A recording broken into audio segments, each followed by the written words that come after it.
जय हिंद प्यारे बच्चों। आज कक्षा 12 हिंदी विषय के अंतर्गत श्रद्धा मनु शीर्षक का अध्ययन हम करेंगे।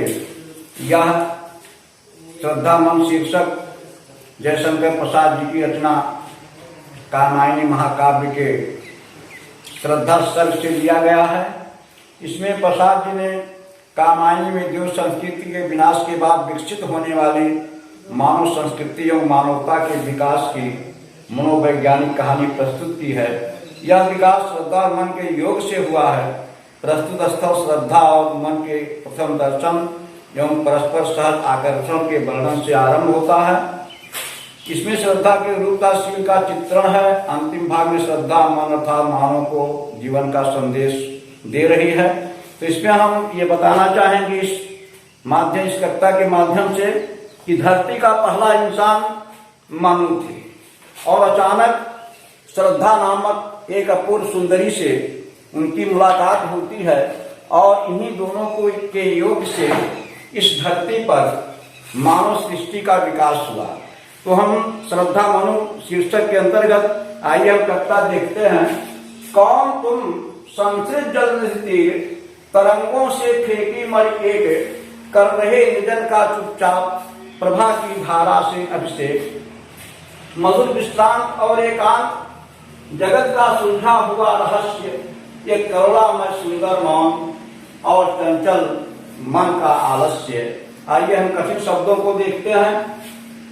संस्कृत माने होता है संसार, जल निध माने सागर या समुद्र, तीर। अब देखिए तीर, जैसा कि हमने पिछले दिन भी बताया था कि ऐसे शब्द मिलते हैं जो एक शब्द के भिन्न दो अर्थ लिखने होते हैं। तो आपका एक शब्द और मिलना तीर। हम इसको पहले बता देते हैं कि तीर के भी दो माने होते हैं। एक तीर माने होता है किनारा, ठीक, तीर माने किनारा या तट, और दूसरा तीर माने होता है बाण। ये बहुत ही इंपॉर्टेंट शब्द है। अक्सर परीक्षा में ये तीर शब्द आता रहता है। तो तीर के दो अर्थ, एक होता तट या किनारा और दूसरा तीर माने होता है बाण। तरंग जानते हैं, तरंगे लहरें।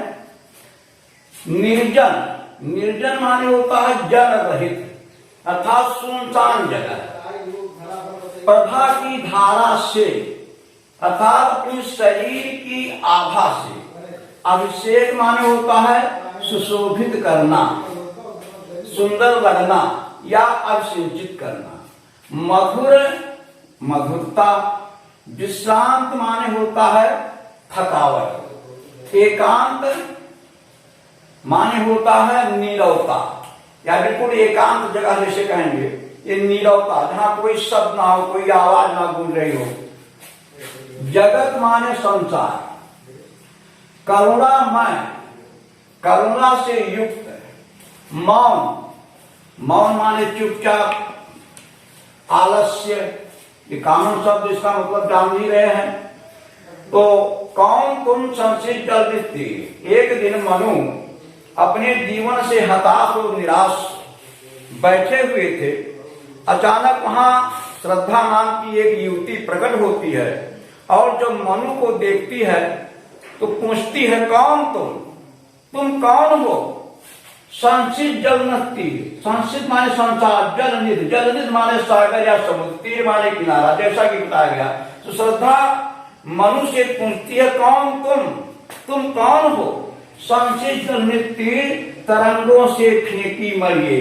जिस प्रकार सागर की लहरें अपने तरंगों से मरियों को अपने तट पर फेंक देती हैं, उसी प्रकार संसार सागर रूपी लहरों के द्वारा इस निर्जन स्थान में फेंके गए तुम कौन हो। कर रहे निर्जन का चुपचाप, और तुम इस निर्जन स्थान में चुपचाप बैठकर प्रभा की धारा से अभिषेक अपने प्रभा से, अपनी आभा से इस निर्जन स्थान को वैसे ही सुशोभित कर रहे हो जिस प्रकार समुद्र तट पर पड़ी हुई मड़ियां निर्जन तट को प्रकाशित करती हैं। तो दूसरे का पुनः देखें, श्रद्धा मनु से परिचय पूछते हुए कहती है, कौन तुम कौन हो? जिस प्रकार सागर की लहरें अपने तरंगों द्वारा मणियों को अपने तट पर फेंक देती हैं, उसी प्रकार तुम संसार सागर रूपी लहरों के द्वारा इस निर्जन स्थान में फेंके गए कौन हो? चुपचाप इस निर्जन स्थान में बैठकर अपनी आभा से इस निर्जन स्थान को वैसे ही सुशोभित कर रहे हो जिस प्रकार सागर तट पर पड़ी हुई मणियां निर्जन तट को आलोकित करती हैं या प्रकाशित करती हैं। मधुर विश्राम और एकांत जगत का सुलझा हुआ रहस्य। फिर श्रद्धा मनु से पूछती है कि हे परिचित, मधुर विश्राम और एकांत, मधुरता, थकावट और नीरवता से परिपूर्ण जगत का सुलझा हुआ रहस्य, तुम इस संसार के एक सुलझे हुए रहस्य दिखाई देते हो। फिर भी तुम्हारे मुखाकृत के भाव से ऐसा लगता है कि तुमने संसार के सारे रहस्य को सुलझा लिया है। ये करुणामय सुंदर मौन तुम्हारा सुंदर मौन रूप है, करुणा से युक्त है या करुणा से परिपूर्ण है, और चंचल मन का आलस्य, और तुम्हारा चंचल मन आलस्य धारण किए हुए है। आइए इसके हम सरलीकरण करते हैं। एक बार पूरी कविता देखते हैं। श्रद्धा मनु से कहती है कि तुम कौन हो? जिस प्रकार सागर की लहरें अपने तरंगों द्वारा मणियों को अपने तट पर फेंक देती हैं, उसी प्रकार संसार सागर रूपी लहरों के द्वारा इस निर्जन स्थान में फेंके गए तुम कौन हो? तुम चुपचाप बैठकर इस निर्जन स्थान को अपनी आभा से उसी प्रकार सुशोभित कर रहे हो जिस प्रकार समुद्र तट पर पड़ी हुई मणियां निर्जन तट को प्रकाशित करती हैं। हे परिचित, मधुरता, थकावट और नीरवता से परिपूर्ण इस संसार के एक सुलझे हुए रहस्य दिखाई देते हो। फिर भी तुम्हारा ये सुंदर मौन रूप करुणा से परिपूर्ण है, और चंचल मन का आलस्य, और तुम्हारा चंचल मन आलस्य धारण किए हुए है। अगली कविता सुनाया मन ने मधु गुंजार, मधुकरी का सा जब सानंद, किए मुख नीचा कमल समान, प्रथम कर का जो सुंदर छंद, एक झटका सा लगा सहर्ष, निरखने लगे लुटे से कौन, गा रहा सुंदर संगीत, कुतूहल रह न सका फिर मौन। हम इसका भी अर्थ देखते हैं। मधु, यहाँ मधु का मतलब तो शहद से होता है, लेकिन मधु माने होगा मधुर, गुंजार माने होता है गुंजा, गुंजा माने होता है स्वर, यानी मधु गुंजार, इसका तात्पर्य है मधुर स्वर। मधुकरी, मधुकरी माने होता भ्रमरी, यानी भ्रमर का स्त्रीलिंग भ्रमरी। सानंद, आनंददायी। कमल समान, यानी कमल के समान। सुंदर छंद, सुंदर रचना। तो इसका भी हम देखते हैं। सुनाया मन ने मन गुंजार, मधुकरी का साधक आनंद, किए मुख नीचा कमल समान, प्रथम कर का जो सुंदर छंद। जब श्रद्धा ने मनु से उनका परिचय पूछा तो उस निर्जन स्थान में अपने जीवन से हताश और निराश श्रद्धा का मधुर स्वर मनु को मधुकरी के गुनगुन के समान आनंददायी लगा। अर्थात जब श्रद्धा ने मनु से परिचय पूछा तो अपने जीवन से हताश और निराश उस निर्जन स्थान में श्रद्धा का मधुर स्वर भ्रमरी के समान या भ्रमरी के गुनगुन के समान आनंददायी लगा। किए मुख नीचा कमल समान, और उस समय अपरिचित से मिलने और लज्जा के कारण श्रद्धा का सिर नीचे की ओर झुका हुआ था कमल समान, और श्रद्धा अपने मुख से या कमल के समान सुंदर मुख से नीचे धरती की ओर निहार रही थी। प्रथम कद का जो सुंदर छंद, तो किए मुख नीचा कमल समान, ये थोड़ा टफ है, इसको देखें। अपरिचित होने के कारण और लज्जा बस उस समय श्रद्धा का सिर नीचे की ओर झुका हुआ था और वह अपने मुंह को नीचे किए हुए धरती को निहार रही थी। ऐसा लगता था मानो कोई खिला हुआ कमल का फूल नीचे की ओर झुका हुआ हो और श्रद्धा के कमलोन्मुख से निकली हुई वाणी ऐसे लगती थी मानो किसी कवि की सुंदर रचना हो। हम इसको और भी सरल करेंगे। सुना यह मन ने मधुगुंजार मधुकरी कासा, जब सामंद किए रुख नीचा कमल समान, प्रथम कवि का जो सुंदर छंद।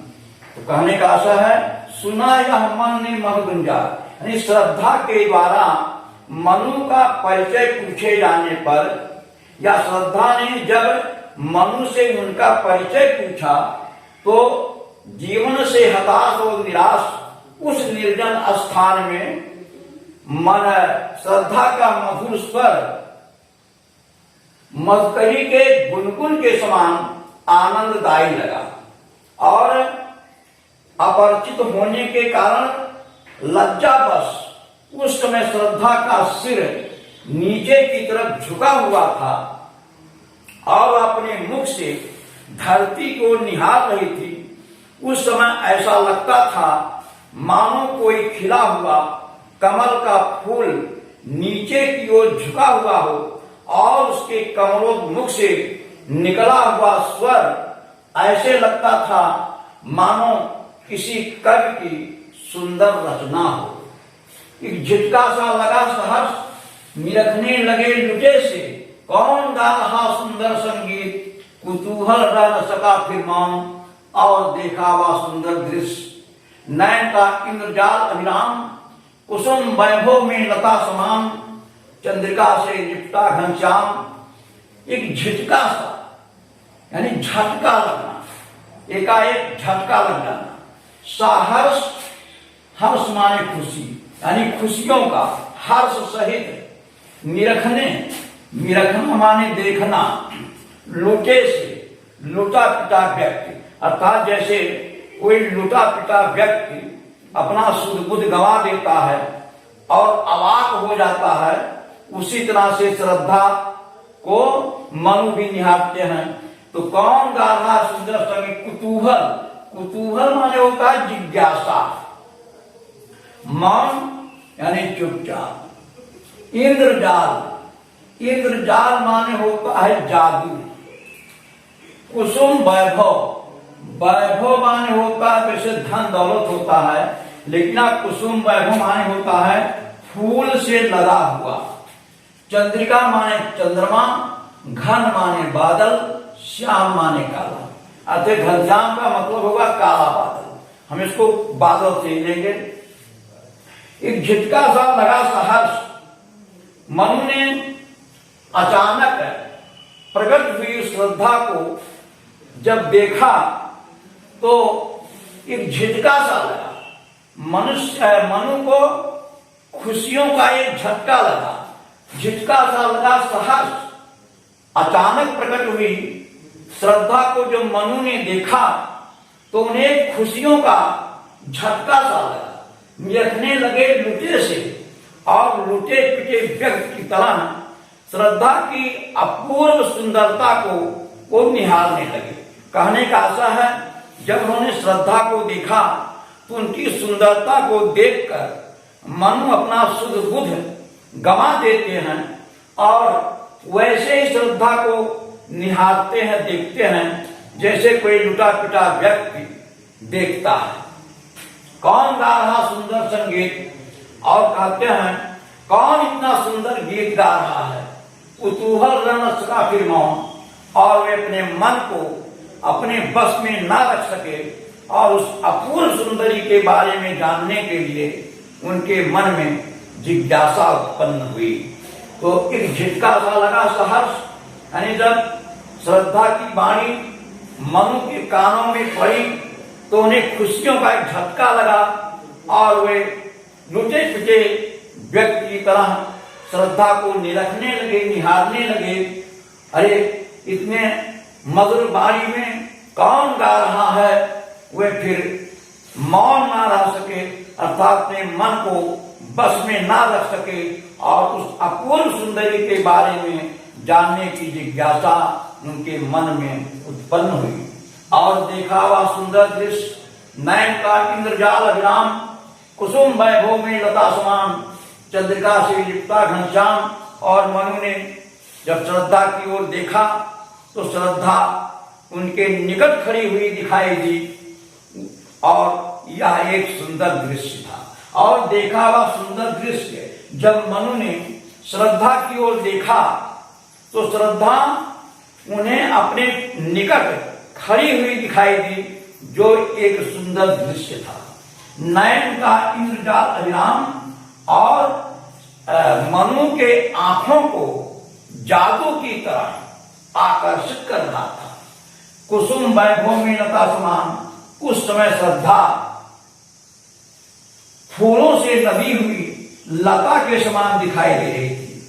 अर्थात उस समय श्रद्धा ऐसे लग रही थी मानो फूलों से लदी हुई कोई लता हो, चंद्रिका से लिपटा घनश्याम अथवा चंद्रमा से लिपटा हुआ कोई बादल का टुकड़ा हो। चंद्रिका से लिपटा हुआ घनश्याम बादल का टुकड़ा। तो फिर से देखें, और देखा वह सुंदर दृश्य जब मनु ने श्रद्धा की ओर देखा तो श्रद्धा उन्हें अपने निकट खड़ी हुई दिखाई दी, जो एक बहुत ही सुंदर दृश्य था। और श्रद्धा की सुंदरता, श्रद्धा का शरीर या उनकी सुंदरता मनु के आंखों को जादू की तरह आकर्षित कर रही थी। कुसुम वैभव में लता समान, उस समय श्रद्धा ऐसी लग रही थी मानो फूलों से लदी हुई कोई लता हो या फिर चंद्रमा से लिपटा हुआ कोई बादल का टुकड़ा हो। हृदय की अंकृत बाह्य उदार एक लंबी काया उन्मुख मत पहुंच जो सुस्ताल सुशोभित हो सौरभ संयुक्त। अंकृत माने होता है नकल या प्रतिबिंब, उदार उदारता है। काया माने होता है शरीर, उन्मुक्त माने स्वच्छंद स्वतंत्र या खुला हुआ। मध मध पवन, पवन माने हवा, मध मधु ऋतु अर्थात बसंत ऋतु। इसमें बसंत ऋतु के लिए मधु शब्द प्रयोग किया गया है। क्रीड़ित माने क्रीड़ा करता हुआ, खेलता हुआ। शिशु, शिशु माने बच्चा। और साल ये वृक्ष का नाम है, तो शिशु साल, साल वृक्ष का बच्चा। क्या कहेंगे इसको? साल वृक्ष का बच्चा क्या कहेंगे? यानी साल वृक्ष का कोई छोटा सा पौधा। अरे भाई, पेड़ का बच्चा नहीं, पौधा ही होगा। सुशोभित हो, सुशोभित हो रहा हो। सौरभ, सौरभ माने होता है सुगंध, संयुक्त, युक्त होकर के अर्थात सुगंध से भरकर। तो हृदय के अंकित बाह्य उदार एक लंबी काया उन्मुक्त मधुओं की जो सुशाल सुशोभित हो सौरभ संयुक्त। श्रद्धा, उस समय श्रद्धा के शरीर का अधिकांश भाग खुला हुआ था। हम थोड़ा नीचे से इसका अर्थ लेंगे, उन्मुक्त माने खुला हुआ। उस समय श्रद्धा के शरीर का अधिकांश भाग खुला हुआ था। एक लंबी काया और शरीर भी पर्याप्त लंबी थी, यानी श्रद्धा की शरीर लंबी थी।